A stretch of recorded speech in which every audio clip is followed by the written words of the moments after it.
Hello everyone, this is our last Bible story of the year, City and Temple Destroyed. Josiah tried, but was unsuccessful in halting the Egyptian army led by King Necho. He was shot to death, and the Egyptian army marched unhindered toward the north to Assyria.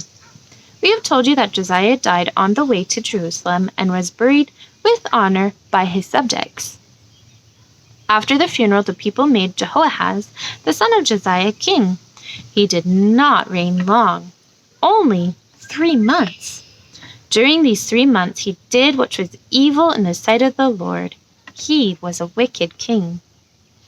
Josiah did everything he could to destroy idolatry, but his son Jehoahaz turned to the worship of idolatry again.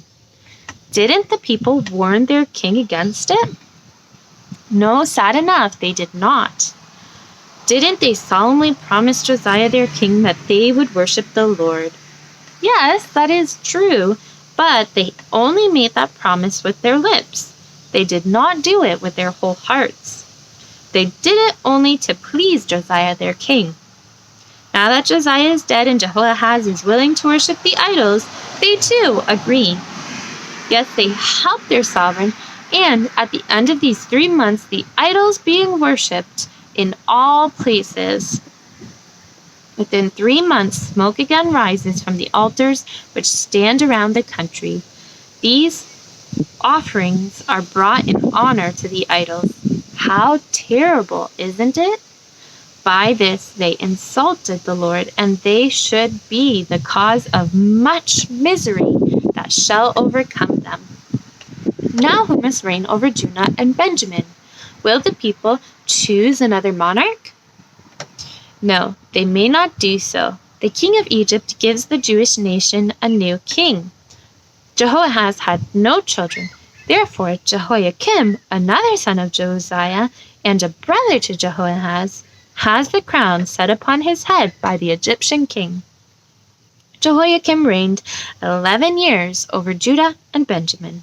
Read what is recorded in the Bible about him. He did which was evil in the sight of the Lord. The nation also was punished by Necho. The people had to pay a high tribute to this foreign king. Jehoiakim demanded gold and silver from the common people. Everyone must pay something. Jehoiakim really was a servant of Egypt, but he must obey the Egyptian king. This did not last for a long time. No, much has changed in such a short time. Nineveh, the capital of Assyria, had been conquered and destroyed. At one time, Jonah had preached that Nineveh would be punished. Now this punishment has come. This enormous city was not conquered by the king of Egypt, but by Nebuchadnezzar, the king of Babylon. What Josiah had feared has happened. The kingdom of Babylon has grown strong and powerful. Nebuchadnezzar declared war against Assyria and defeated the Assyrian army. At that time, there were 2 foreign armies in Assyria at the same time. The one was the Egyptian army under King Necho, and the other was the Babylonian army under Nebuchadnezzar. And do you know what happened? The king of Babylon began to fight against Necho, the king of Egypt. The Egyptian army lost the battle. They were driven back to their own country by Nebuchadnezzar. That is the reason why the Egyptians are fleeing so quickly. They are fleeing from the king of Babylon. Nebuchadnezzar pursues the Egyptian army. This brings him into Judah and Benjamin. Yes, he comes into Jerusalem. Jehoiakim is permitted to remain king, but he must promise Nebuchadnezzar that he will serve him. Consequently, this makes Jehoiakim a servant of Nebuchadnezzar. Every year, he must give Nebuchadnezzar a gift. Jehoiakim promises to do so. Then the king of Babylon leaves Jerusalem with his army. However, Nebuchadnezzar takes as captives into Babylon some of the most distinguished Jews. This is the first captivity. The king especially wanted the children of the royal family to go with him. Do you know who is among the imprisoned princes? A young man with a bowed head walks among those who are led captive. He is Daniel. You can read more about Daniel later in the Bible. Really, King, you should no longer serve King Nebuchadnezzar. Every year you send the king of Babylon your best cattle from the stalls and your choicest fruits from the fields. You should be wiser and stop sending those gifts. Jehoiakim, the king of Judah, sits upon his throne while the elders of Judah and Jerusalem stand before him. They are trying to make him rebel. Jehoiakim is a servant of the king of Babylon. He has solemnly promised Nebuchadnezzar to serve and obey him. But now the rulers and the princes of the people want him to break that promise. This is a different problem for Jehoiakim. What must he do? Jehoiakim asked the Lord for advice. Bend your knees and ask God to give you wisdom in deciding this matter. Oh no, Jehoiakim will not do that. He hates the Lord and serves idols. Even though Jehoiakim doesn't need the Lord will inform the king what he must do. The Lord sends one of his servants, a prophet, to him. He is the prophet Jeremiah. This prophet says to Jehoiakim, King, the Lord says you must not listen to the rulers. You must continue to serve the king of Babylon. What does Jehoiakim do? Does he follow this good advice?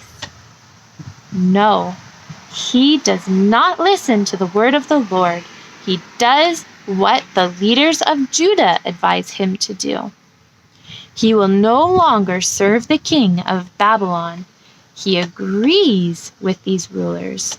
He breaks his promise and rebels against Nebuchadnezzar. He hopes the king of Egypt will help him. When Nebuchadnezzar hears that Jehoiakim will no longer obey him, he becomes angry and marches with his army toward Jerusalem, intending to punish this disobedient king. But Jehoiakim dies before the Babylonian army comes to Jerusalem.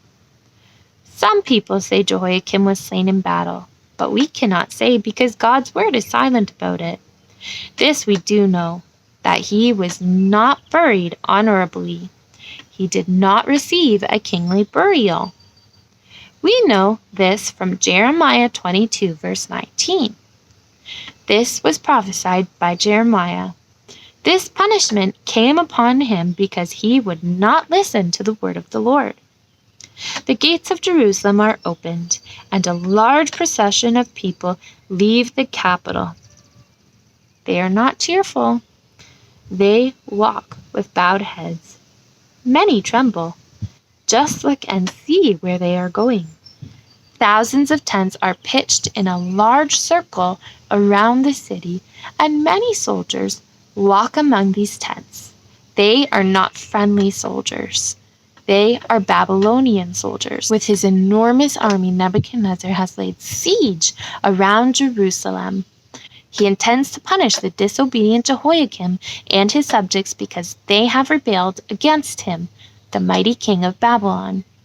But Jehoiakim is no longer alive, and his son Jehoiachin reigns in his stead. This monarch sat upon the throne only 3 months. He did not worship the Lord. He also worshipped idols.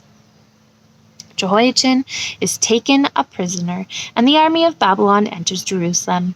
The city is plundered. All the gold and silver is taken by Nebuchadnezzar.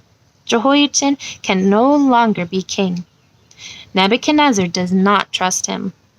Nebuchadnezzar appoints a new monarch over Judah and Benjamin. He is Zedekiah, an uncle of Jehoiachin, the third son of the God-fearing Josiah. Zedekiah must solemnly promise to obey Nebuchadnezzar and to serve him. Yes, he must promise this with an oath. Nebuchadnezzar demands this from him. So Zedekiah swears by the Lord that he will not rebel against Nebuchadnezzar. When the matter is settled, the king of Babylon leaves Jerusalem, but he does not go away alone. 10,000 people are led into captivity to Babylon. This is the second captivity. The prisoners leave the city in a lengthy procession. Never again will they see their native country. This is the result of their pride. This is the result of their sin and not listening to the word of the Lord. But now it is too late. Ezekiel the prophet is among these thousands of prisoners. He also must go. Once more they look around. Their tears fill their eyes as the rough conquerors drive them forward to faraway Babylon. It is 9 years later. Come in our thoughts and we will visit Jerusalem once again. We see many, many soldiers walking through the streets. It seems as though there is another war. Yes, children, that is correct. The gates are locked and the watchers watch day and night upon the walls. A mighty army is encamped outside the city. Jerusalem is being besieged. He broke his promise. In spite of all of his promises, he rebelled against the king of Babylon. The leaders had come to the king and had urged him to rebel. Jeremiah had gone to Zedekiah and had warned the king. King, do not rebel, this prophet had said seriously. O king, do listen to the word of the Lord and continue to serve the king of Babylon. But the leaders had said, King, you must not listen to Jeremiah. He is a liar. Zedekiah had rejected the advice of Jeremiah and had followed the evil advice of the rulers. He refused further obedience to Nebuchadnezzar. We read in the Bible, Zedekiah rebelled against the king of Babylon. And now the embittered king of Babylon has come to severely punish this disobedient city. His tens of thousands of courageous soldiers surround the walls of Jerusalem. Oh, Zedekiah is very frightened. What must I do? He asked anxiously to the prophet Jeremiah. The prophet answered, You must surrender. The king of Babylon will spare you, and you will remain alive. If you refuse to listen to the word of the Lord, you will be slain. Now you must know for yourself. Finally, the city is conquered.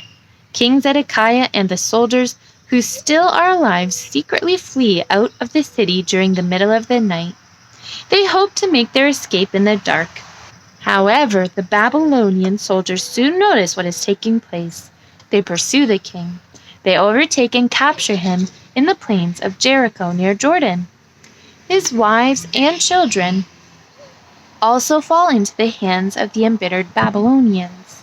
They bring him, his family, and his rulers to Nebuchadnezzar their king. The king is very angry.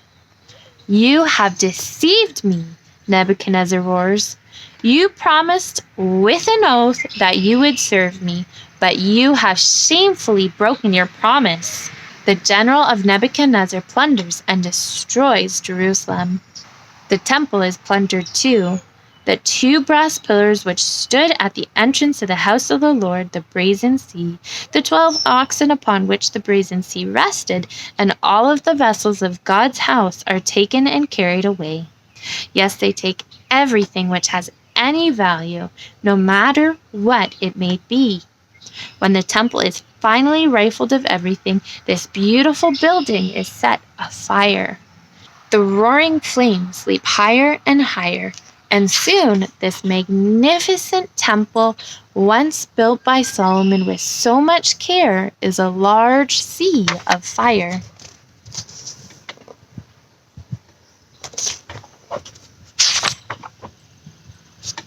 Not only the temple, but also the palace of the king is set on fire. Yes, every large and beautiful house in the city is burned. It seems as though the entire city is aflame. The flames roar and crack. The walls are broken down and the gates burned. What about the people? The inhabitants of Jerusalem, at least those who are still alive, for tens of thousands have found death in the siege, are brought forth outside Jerusalem by the general of Nebuchadnezzar. They will be led away as captives to Babylon. This is the 3rd captivity. Oh, boys and girls, wasn't this a sad story? The kingdom of the 10 tribes was led away captive many years before by the Assyrians. And why? Because they forsook the Lord, the God of their fathers. So sin was the cause of this. Now the kingdom of the 2 tribes is led away captive by Nebuchadnezzar, the king of Babylon. And why?